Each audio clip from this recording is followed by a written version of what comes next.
How to share your Wi-Fi password using QR code. First, tap on the home button to return back to the home screen. Then swipe down at the top to open up quick settings. In here, tap on the settings icon, and then we scroll down and tap on connections.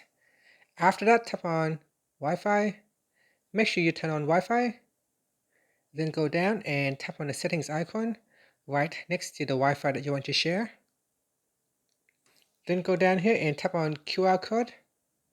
Then you need to verify with a fingerprint or a Face ID.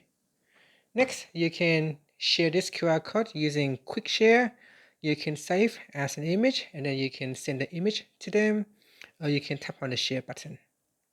So tap on the share and you can share it to using text messages or using messenger apps.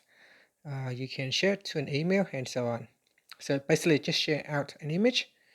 And that's it. Once they receive the QR code, they can then use the camera to scan it and they will be able to automatically sign into the Wi-Fi network without require to put in the password themselves.